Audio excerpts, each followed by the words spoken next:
In this video, I want to share how I easily turned a car loan into a mortgage.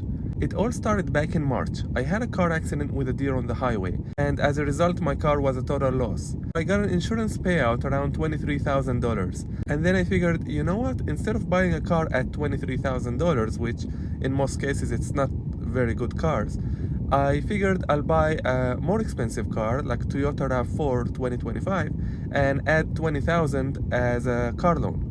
And that's exactly what I did. I got a car loan for $20,000 on top of the $23,000 which I used for down payment to get the car loan, and then I started paying monthly amounts around $700. So a few months went by, and one day my wife was joking and she said, "What if we buy a new house in the big city?"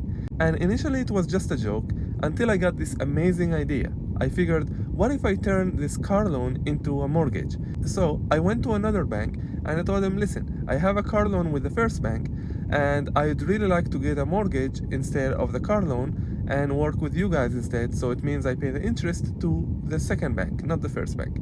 And they were actually excited to do that. And I paid off the car loan completely, so I did have 20,000 sitting on the side to do that, but that's part of the financial management, which is what this channel is supposed to be about.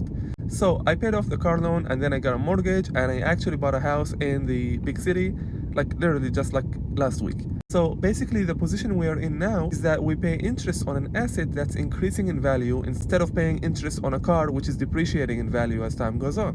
Not to mention that the new asset can be an income asset, unlike a car which is only liabilities. Now, before you say it, I know that the car loan is supposed to be a 5-year loan and the mortgage is a 25-year loan, but based on my financial management and how I do the day-to-day finances, I actually plan to get it paid within 5 years, in the worst case scenario within 10 years. And I can do that because that's what I've been doing my whole life since 18 years old.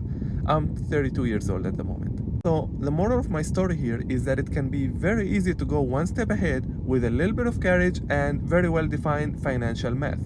In this channel, I'm going to be sharing more and more about the financial aspect of my life and also to showcase how far I got in life because of this financial management. But at the same time, the goal is not to show off, it's to share with the intention of helping others.